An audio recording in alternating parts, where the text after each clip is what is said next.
really know what makes a great city work, you have to peel back its skin and expose its secret life force.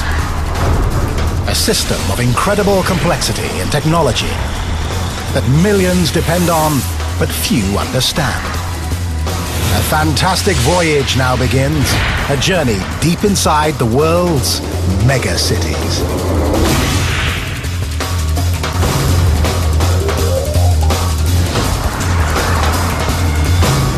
It's a dot on the map. It's a financial powerhouse living on the shadow of a communist giant. A fly speck on the edge of Asia's largest country. A peninsula bounded by more than 200 islands, only a handful of them inhabited. With more people than the entire nation of El Salvador, Hong Kong is one of the most densely packed cities on Earth.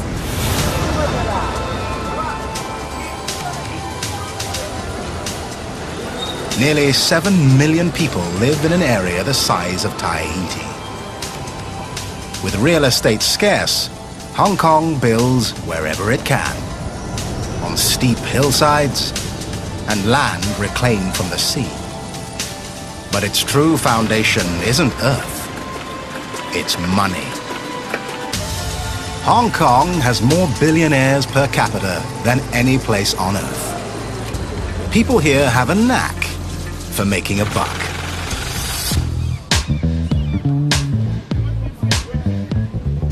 That's my town, that's my hood. Welcome to Hong Kong. Like the city where he was born, Jackie Chan is a money-making machine.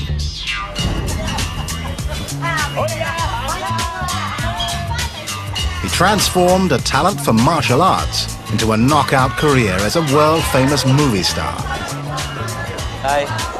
Now, he's the very face of Hong Kong.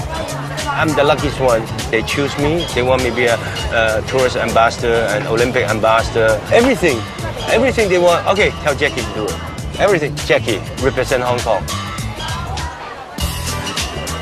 Jackie's life parallels the city's progress. He's gone from anonymity to celebrity, from poverty to wealth. In Hong Kong, you have to change to survive, and money buys change. Hong Kong is just like a machine, you know, change. I think Hong Kong is the fastest city in the world. When you walk slow, you're behind some other people, then somebody catch you, you're gone, you pass. You have to walk in front of people, then you can success.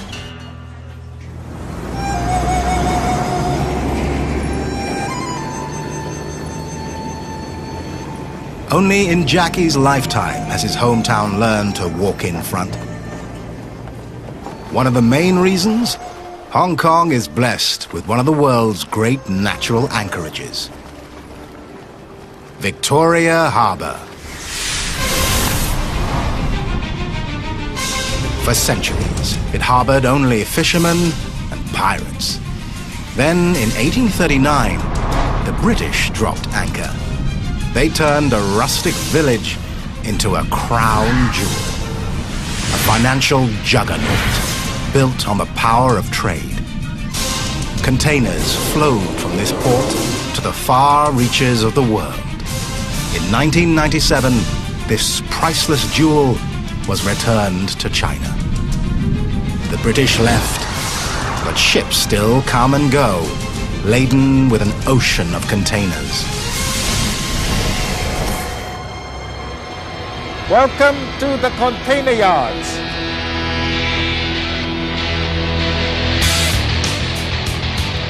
Hong Kong is the world's busiest container port. So busy, modern terminal's dockyard never sleeps. 1,200 employees work in round-the-clock shifts, 365 days a year, moving thousands of containers every day. Container cargo is measured in TEUs, or 20 feet equivalent units, the standard unit in the shipping industry. But General Manager Ronnie Chan doesn't see TEUs, he sees dollars. This here is the movement of the economy. Last year in Hong Kong, we have 20 million containers going through Hong Kong. And that's containers for food, for raw material, for finished products, all sorts of things. And that's how you keep the economy going. It's also what keeps Ronnie going. This is the little boy's dream, moving heavy stuff with big equipment. These are what's known as the key crane, my favorite piece of equipment.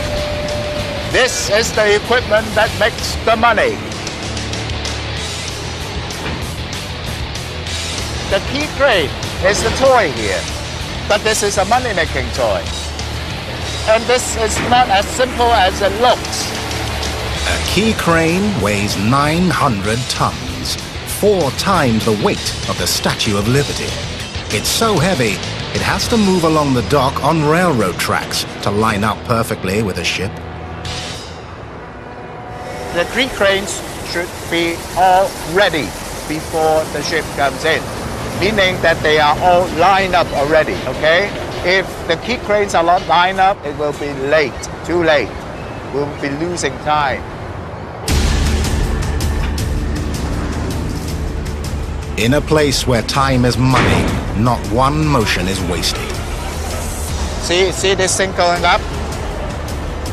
Now he won't pull it all the way up and then move over. Now he can do that, but if he would do that, he would lose a lot of time. So a skilled crane operator will always know what's the safe margin, what's the best way to do it so that he can save the time. And if you time it, the next box coming in would be about 30 seconds. And that is fast. That's efficiency. The faster they move, the faster, well, I hate to say this, the money comes in.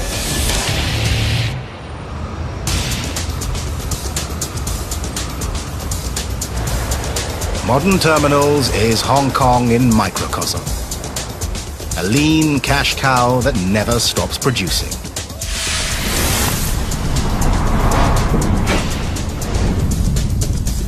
Yet a cruel irony once menaced Hong Kong.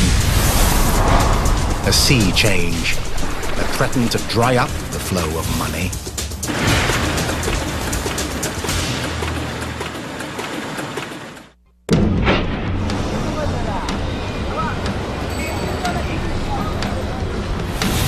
Imagine borrowing a priceless jewel for 100 years. For a man, a century is an eternity. You don't worry about returning the jewel. You'll die long before the deadline. But for the world's oldest nation, a century is merely a moment. In 1898, China signed a treaty with Great Britain to lease territories around Hong Kong for 99 years. As the end of the lease approached, China asked for its jewel back. As part of the treaty, China's communist leaders promised not to disturb Hong Kong's capitalists. They call their policy one country, 2 systems.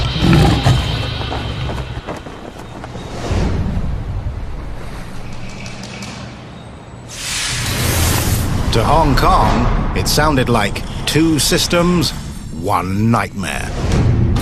Experts forecast disaster. An island of capitalism swallowed by a sea of communists. Financial markets would panic. The stock market would collapse. The shipping trade would dry up.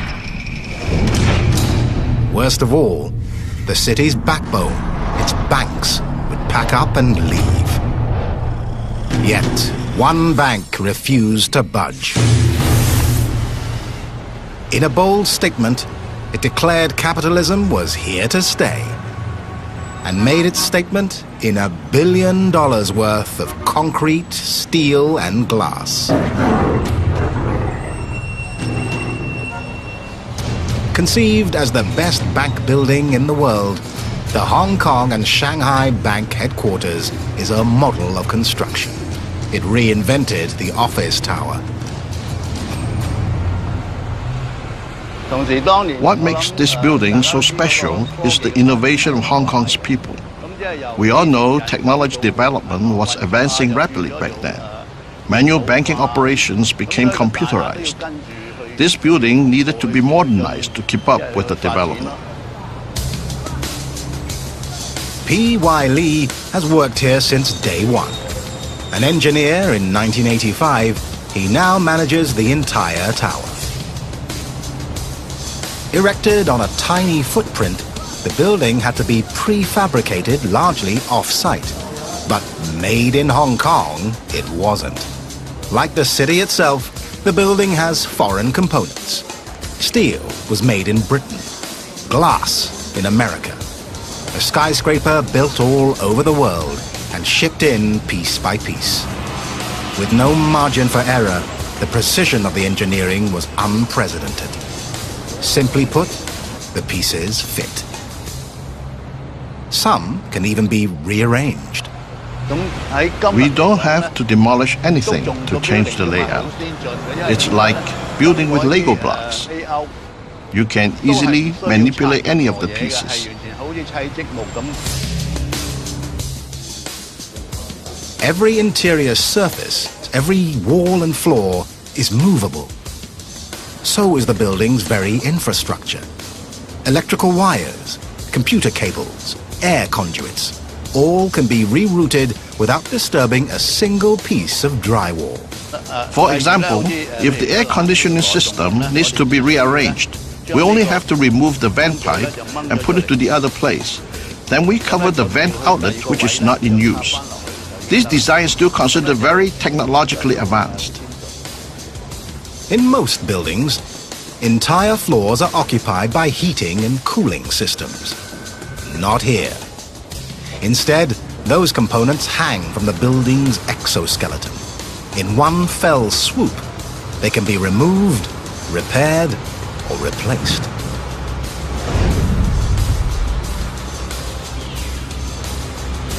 The jewel in the building's crown is a computer-controlled sun scoop. It's made of 480 huge mirrors that can be configured in 20 combinations. The mirrors gather sunlight and reflect it down through an 11-story atrium. By distributing warmth and light throughout the building, it saves thousands of dollars on electric bills. Impressive as the sun scoop is, it's not Mr. Lee's favorite innovation. This is the document train. Why?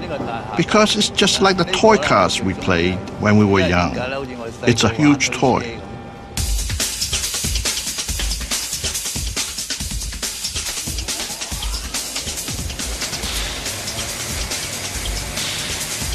The document train is actually 120 cars running separately on a single line. Transfer track allows two approaching cars to pass each other, just like real trains. Each car can carry 20 kilograms of paper. Each day, they carry almost 3,000 documents. Fully loaded, they can move the weight of a sport utility vehicle. The train is modeled after a system for delivering parts across a sprawling factory floor.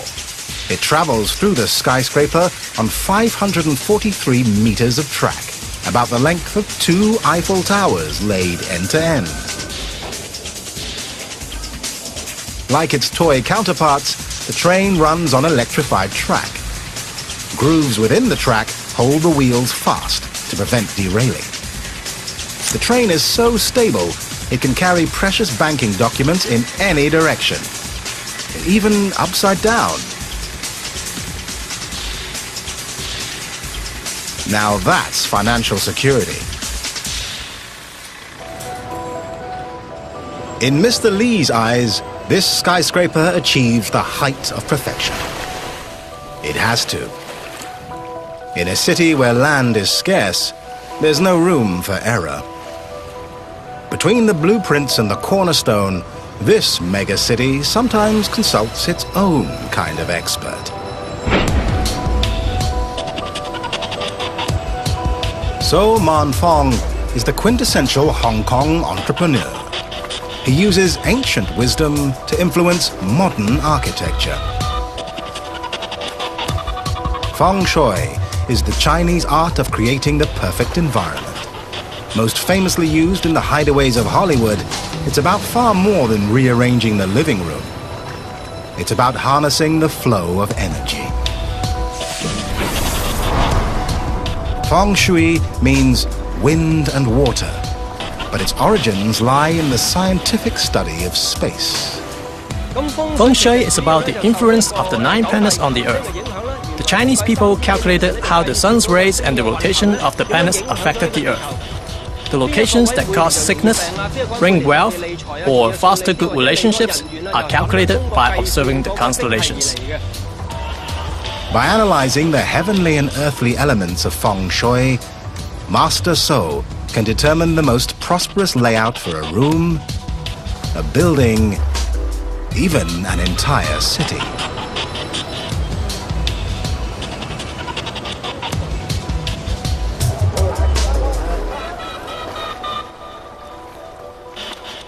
By nature, Hong Kong is blessed with good Feng Shui.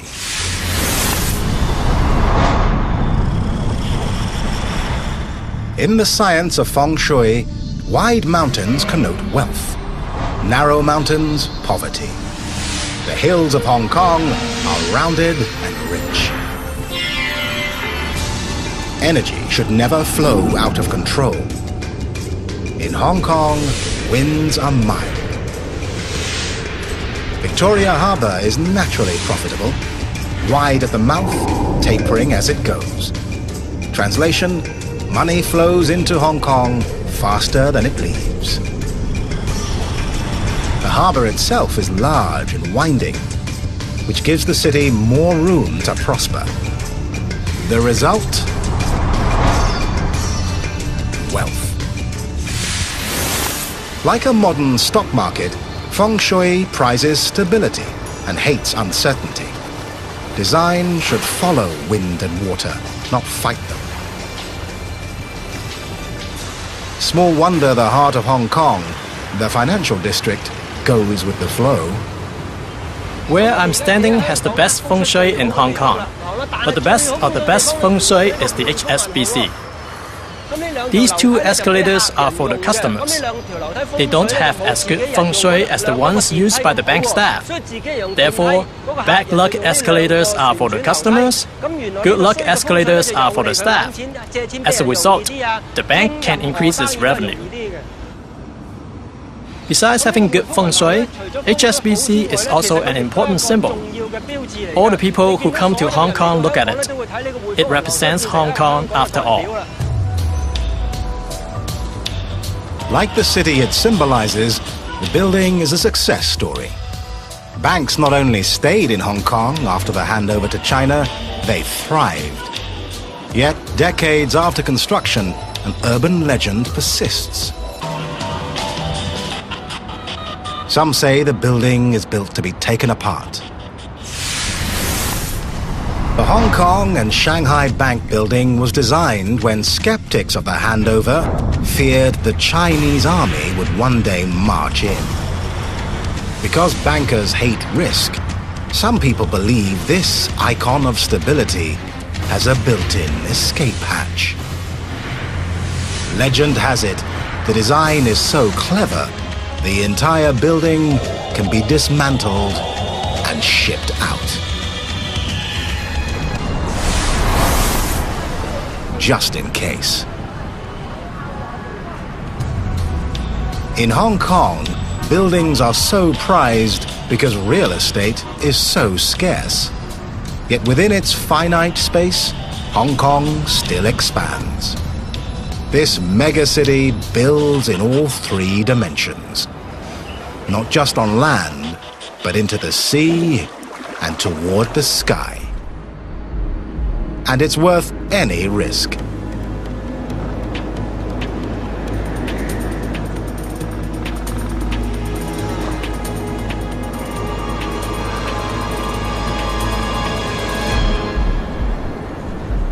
Shirley Sit works without a net. She's one of half a dozen women in the entire city who erect bamboo scaffolding. Pressed for space, Hong Kong melds ancient techniques and modern technology to build more room. When there's no more space on the ground, you have to go up.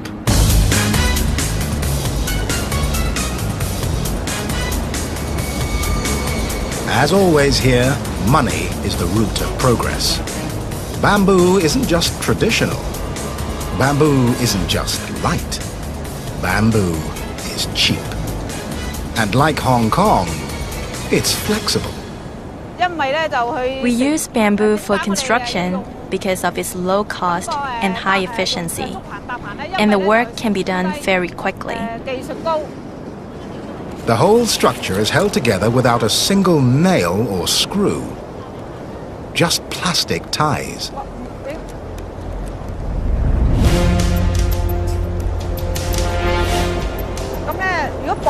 If it's tied here and connected to that scaffolding, it won't be shaky.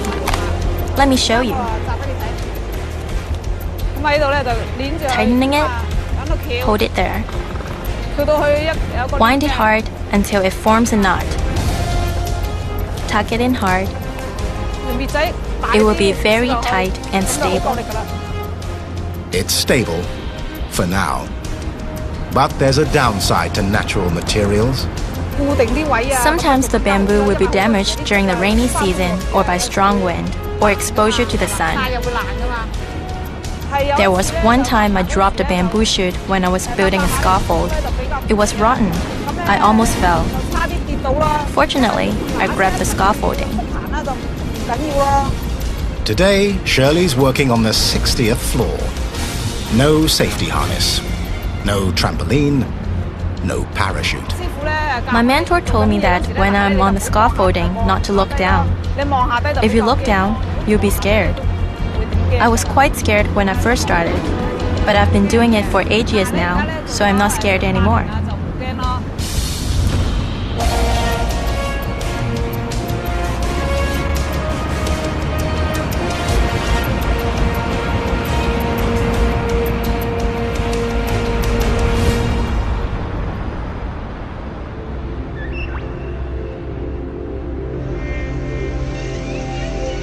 The higher you build, the greater the risk. But with so little land, Hong Kong has no choice but to reach for the sky. In its never-ending evolution, this megacity has built a skyline like no other. Look, you never see some other place like that. Because we have a small island. You have to build a building 1, 2, 3, 4. One by one. It's not like some other country, the city planning. One building, a lot of car park, another building. But in Hong Kong, we have a tiny place. A tiny place with big dreams. To secure its future, this megacity will build like no other. Bridges to the world.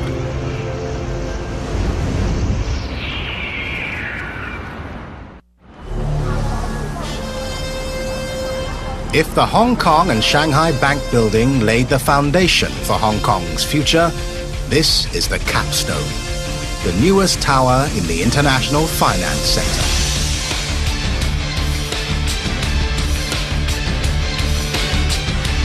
Designed by world-renowned architect Cesar Pelli and completed in 2003, it's the new symbol of this megacity. Welcome to the tallest building in Hong Kong. This is 2 IFC. I'm the man who built the building, me and about 3,500 other guys. Come and have a look.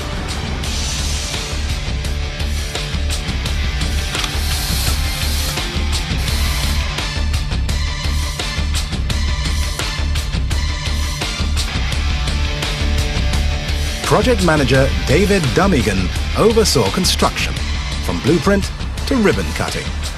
At 420 meters, number 2 IFC is the 6th tallest building in the world. We have 88 stories, 11,000 windows, 62 elevators, and the building weighs in at a mere 500,000 tons. To build it, they had to move not just heaven and earth, but sea. A few years ago, for me to be here, I'd have to be walking on water. Bounded by water, Hong Kong is awash in cash, but short on space. The city couldn't survive with so little land. So they made more.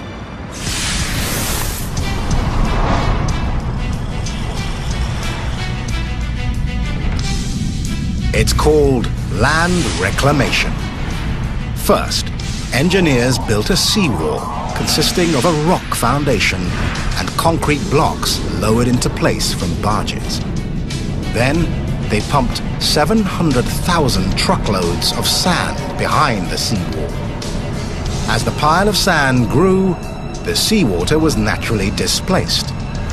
Then, nearly one-third that amount of sand and seabed was removed to dig out the 6-level basement, considered the world's largest at the time, and placed the tower on solid bedrock. Total area reclaimed from the sea, 20 hectares, almost half the size of Vatican City.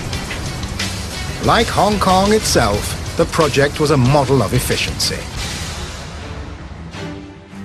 Number 2, IFC is the heart of a city whose lifeblood is finance. To design the skyscraper, Dummigan and his colleagues studied other great buildings in the world's centers of commerce. The conclusion that we came to then was that the buildings had changed quite significantly. The biggest change? Function, not form. In the era of electronic banking, computer systems should never go down. A power failure could cost a company millions. In 2IFC we have a dual power supply, power coming in from 2 separate sources. We also have backup generators on 9 mechanical floors distributed throughout the building. Every room is controlled by computers. What's done manually in other buildings happens here automatically. Engineers thought of everything that could go wrong and built accordingly, starting with a space-age command post.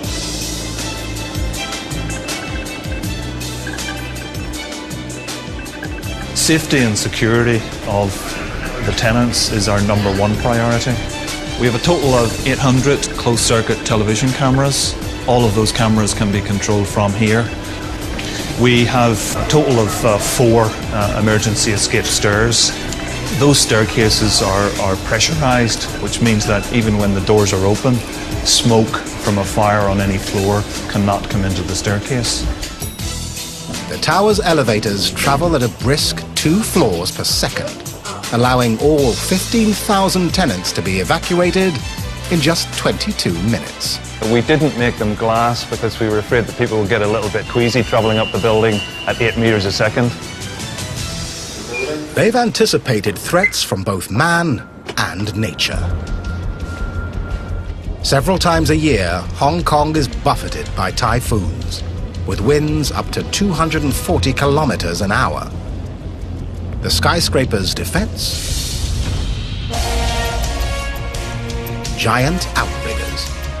The way these outrigger systems work is actually a bit like a skier, if you can imagine. The body of the skier is like the core of the building. The arms of the skier are these great big outrigger trusses, and the poles of the skier are like the mega columns, and that's what stops the building from falling over in wind. With its visionary construction, Number 2 IFC embodies the forward-looking city itself. So does the building's least functional feature.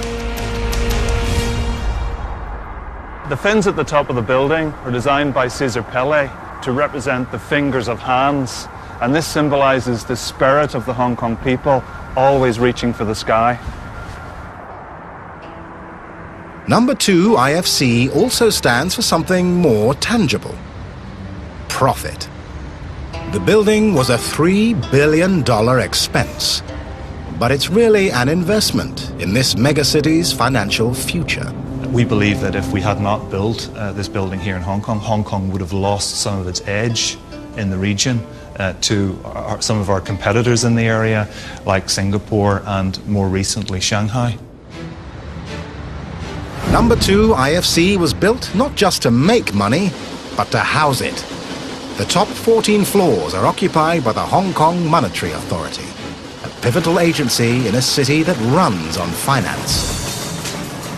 But what truly puts the International in IFC is its link to the outside world. This rail line connects the building to the airport, a straight shot from tower to tarmac. On arrival, visitors can get to the IFC via the express train in 23 minutes flat. So there's no time wasted traveling from the airport into the city, which is a big problem with other major financial centers of the world today. Leaving the IFC, you merge seamlessly into Hong Kong, thanks to a new form of cash that's changing daily life in this mega city. This is my Octopus card, which is the card I use to ride on the subway and travel on the buses and buy stuff in the store. The Octopus is a combination transit pass and debit card. You can use it not only on buses and subways, but in vending machines, drugstores, fast food restaurants, almost any place you'd use cash.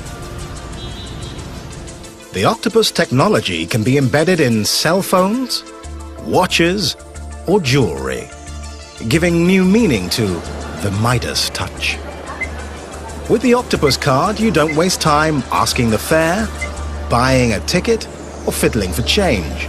You scan and go.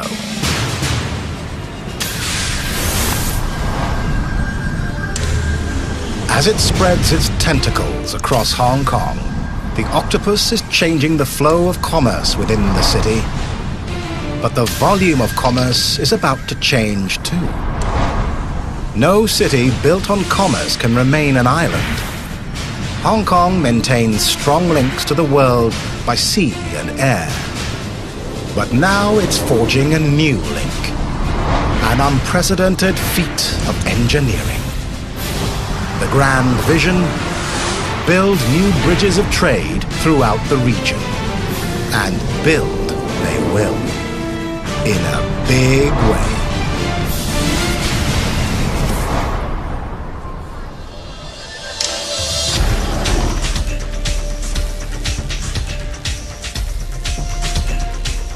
As chairman of the board of the third largest development company in Hong Kong, Sir Gordon Wu has brought modern infrastructure to Southeast Asia. These are the superhighway networks that we do in China. Power stations in the Philippines, power stations in China. Now this Hong Kong billionaire is eyeing development in his own backyard. Every time when I see this town here, I see the opportunities, I see the need for a lot more infrastructure, and yet we still have enormous opportunities ahead of us because of the Chinese economy.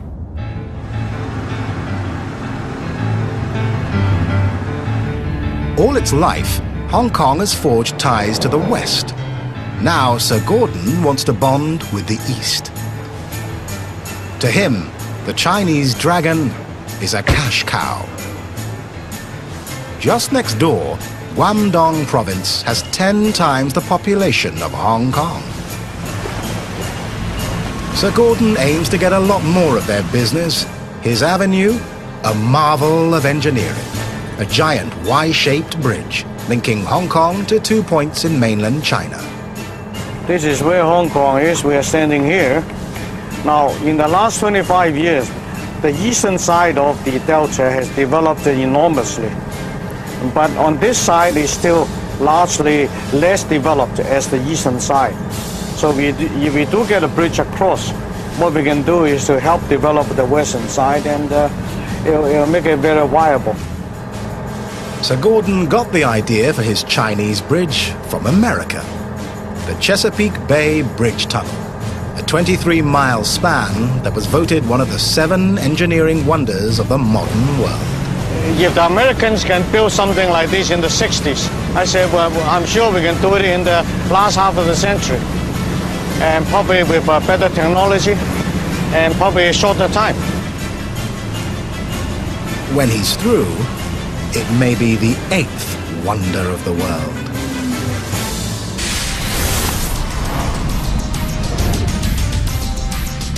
The bridge will begin at the tip of Hong Kong's Lantau Island and head across the mouth of the Pearl River. But midway across, the bridge changes course. To preserve a shipping channel, engineers will route the bridge through a tunnel 3 kilometers long, connected by 2 man-made islands. Just past the midpoint of its crossing, the bridge becomes a true marvel of engineering. It splits. The Y-shaped spans will make landfall in the Chinese cities of Zhuhai, an industrial powerhouse, and Macau, the region's gambling mecca. Total length, 29 kilometers, making it the world's second longest bridge. Laid end to end, its sections could span the entire city of Washington, D.C. When complete, it will close the circle of commerce around Hong Kong and make the city a vital link in the region's trade.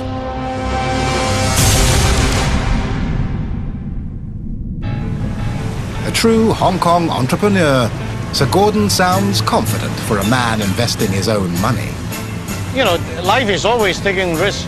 I mean, even if you're having a meal, you might choke to death. So life is all about risk. But the question is whether it's calculated, whether you have done the sums right, and whether the circumstances are correct.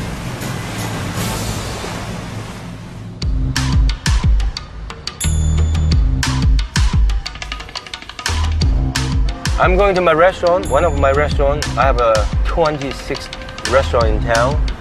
Think Jackie Chan and you think movie star, not business mogul. But in a city held together by money, it pays to diversify. I have a clothing line, I have a restaurant, I have a movie, I have a camera rental, and besides that I have merchandising, producer some movie, producer some TV program, and I forget. That's one of my restaurants. Please come.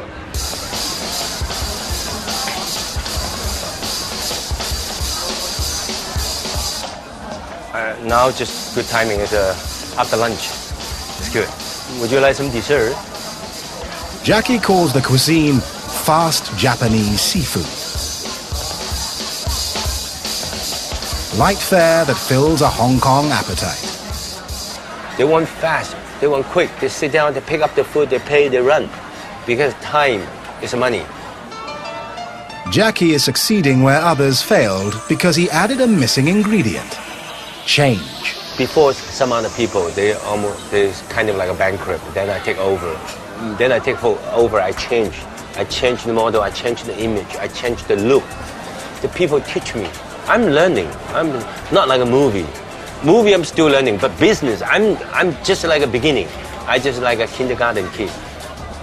But the kid is a quick learner. And this day, everybody have a telephone, and sometimes they're out of the battery. So you can take your telephone, charge here, and you lock it. When you finish your lunch or finish dinner, then you have a full battery telephone. And I'm thinking about these kind of things. If you want to survive in this kind of business, you have to change. Jackie embodies Hong Kong's success. To become the best, you have to evolve.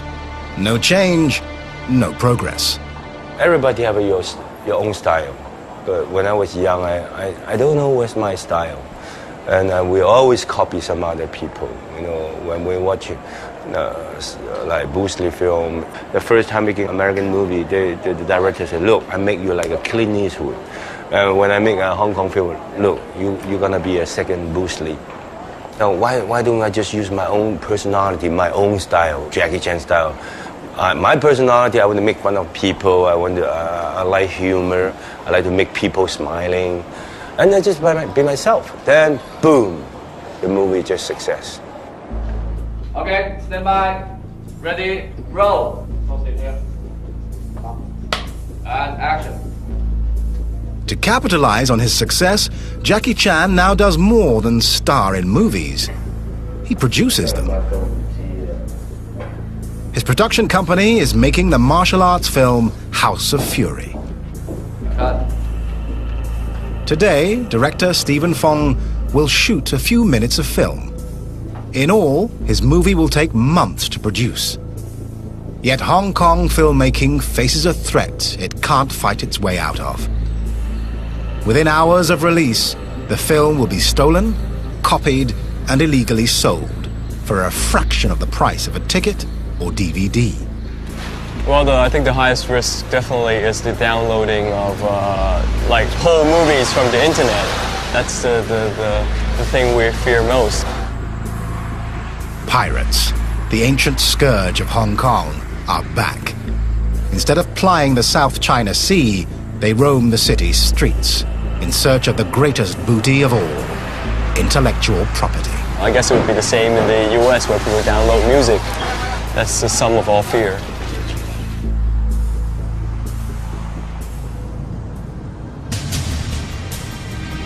Hong Kong survived the high seas pirates. It may survive the video version. But now, the most treacherous form of piracy looms. It comes in disguise and threatens to plunder the city of its most treasured safeguard. Money is the ultimate leap of faith. It's a symbol of wealth, not wealth itself. On its own, it's not worth the paper it's printed on. Once backed by gold, it's now backed by trust. But in Hong Kong, where money is the key to survival, trust can be bankrupted by a paper-thin wedge of deceit. Counterfeiting. The old Hong Kong currency has been used in Hong Kong for more than 10 years. We thought we needed to add some new anti-fraud features to our new currency.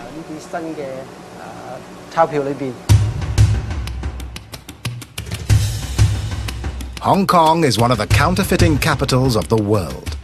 But now, counterfeiters have to get past Tak Yan Chan, the moneymaker. His job? Use new technology to safeguard Hong Kong's most valuable piece of infrastructure, the money itself. If time is money, Mr. Chan doesn't waste a minute. In 1 hour, he can print $250 million worth of banknotes. But engineering the notes took 2 full years. The result? One of the world's best guarded currencies. To understand what makes it so secure, you need a view no one's ever seen. Inside the bills themselves. Among the security features, ink that changes color as the angle of viewing changes. A metallic security thread woven into the paper with holographic images. A barcode visible only under ultraviolet light. Colored fibers randomly woven into the note, also visible only under ultraviolet light. And an iridescent image that appears when the note is tilted under a bright light. The new banknotes are so sophisticated, it takes 3 different machines to print them. One precisely prints the translucent patterns on both sides of the note at the same time. Another gives the notes their texture. The third silk screens the inks that produce different images under variable lights. All these features make the notes highly anti-fraud. In most countries, the government designs and prints the currency. So it is in China, except for the megacity of Hong Kong. Here, currency is created by the city's 3 largest banks, each with its own design. But one plant prints the notes for all 3 banks, Hong Kong Note Printing Limited. This is the true money machine.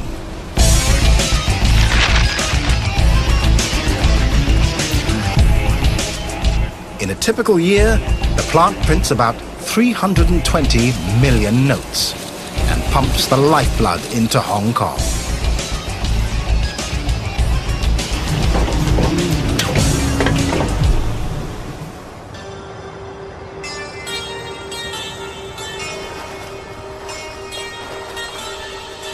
The new banknotes do more than safeguard the money supply.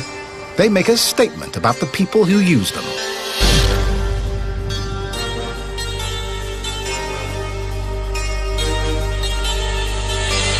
Hong Kong people know if you're not working hard enough, you're gone. So I will never give up, always work hard. That's my spirit. Heart and soul of the city are the people. The people here always hustling, always bustling. I think the pace here is faster probably than Manhattan, New York.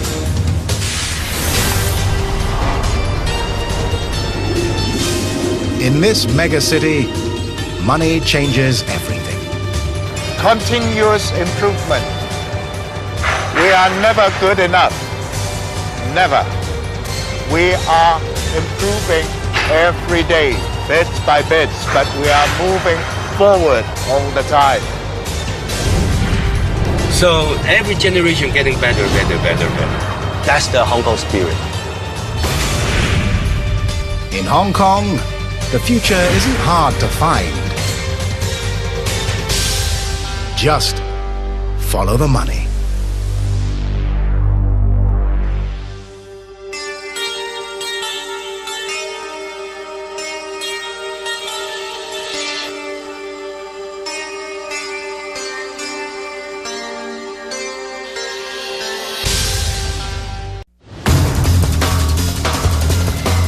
To really know what makes a great city work, you have to peel back its skin and expose its secret life force. A system of incredible complexity and technology that millions depend on, but few understand. A fantastic voyage now begins, a journey deep inside the world's mega cities.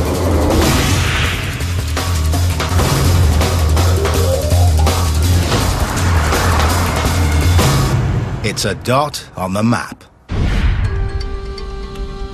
It's a financial powerhouse living on the shadow of a communist giant.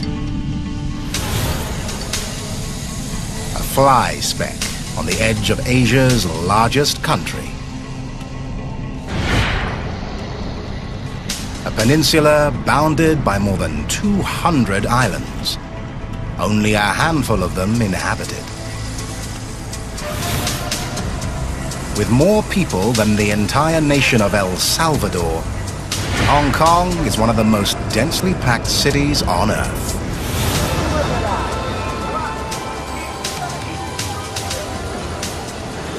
Nearly 7 million people live in an area the size of Tahiti. With real estate scarce, Hong Kong builds wherever it can, on steep hillsides and land reclaimed from the sea.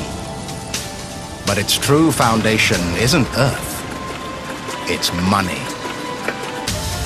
Hong Kong has more billionaires per capita than any place on Earth. People here have a knack for making a buck.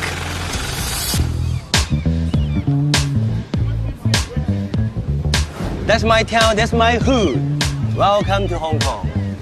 Like the city where he was born, Jackie Chan is a money-making machine.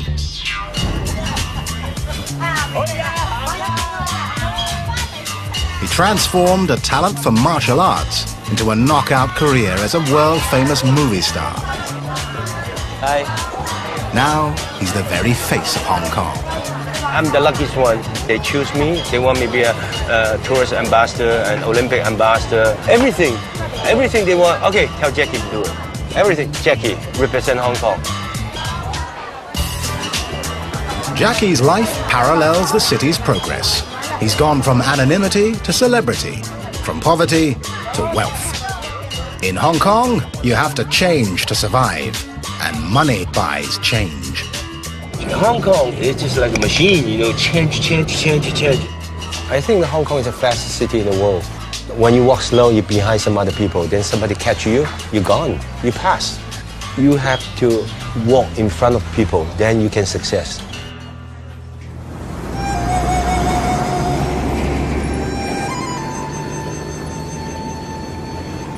Only in Jackie's lifetime has his hometown learned to walk in front. One of the main reasons? Hong Kong is blessed with one of the world's great natural anchorages. Victoria Harbour. For centuries, it harbored only fishermen and pirates. Then, in 1839, the British dropped anchor. They turned a rustic village into a crown jewel. A financial juggernaut built on the power of trade. Containers flowed from this port to the far reaches of the world. In 1997, this priceless jewel was returned to China.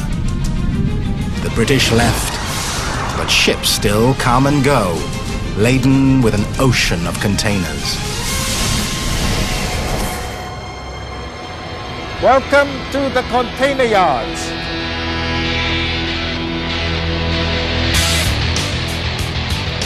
Hong Kong is the world's busiest container port. So busy, modern terminal's dockyard never sleeps. 1,200 employees work in round-the-clock shifts, 365 days a year, moving thousands of containers every day. Container cargo is measured in TEUs, or 20 feet equivalent units, the standard unit in the shipping industry. But General Manager Ronnie Chan doesn't see TEUs, he sees dollars. This here is the movement of the economy. Last year in Hong Kong, we have 20 million containers going through Hong Kong. And that's containers for food, for raw material, for finished products, all sorts of things. And that's how you keep the economy going.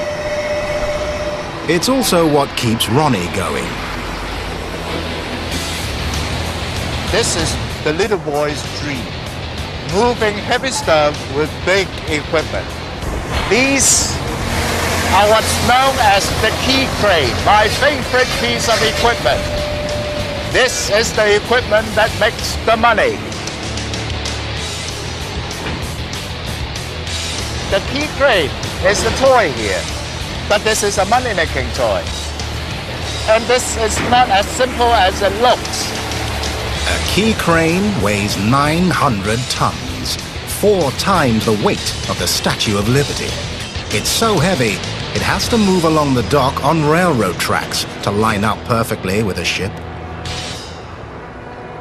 The key cranes should be all ready before the ship comes in, meaning that they are all lined up already, okay? If the key cranes are not lined up, it will be late, too late. We'll be losing time. In a place where time is money, not one motion is wasted. See this thing going up? Now he won't pull it all the way up and then move over. Now he can do that, but if he would do that, he would lose a lot of time.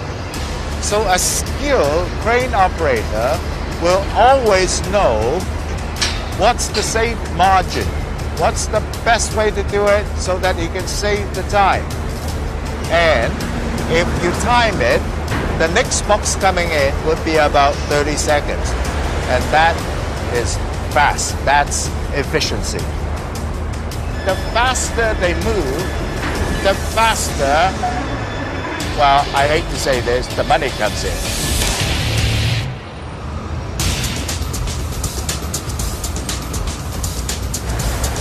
Modern terminals is Hong Kong in microcosm. A lean cash cow that never stops producing.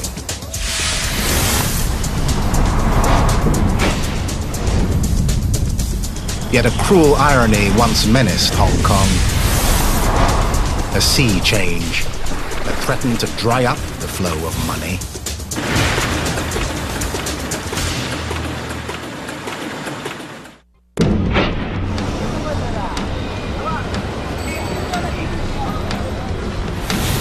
Imagine borrowing a priceless jewel for 100 years. For a man, a century is an eternity. You don't worry about returning the jewel. You'll die long before the deadline. But for the world's oldest nation, a century is merely a moment. In 1898, China signed a treaty with Great Britain to lease territories around Hong Kong for 99 years. As the end of the lease approached, China asked for its jewel back. As part of the treaty, China's communist leaders promised not to disturb Hong Kong's capitalists. They called their policy, "One country, two systems."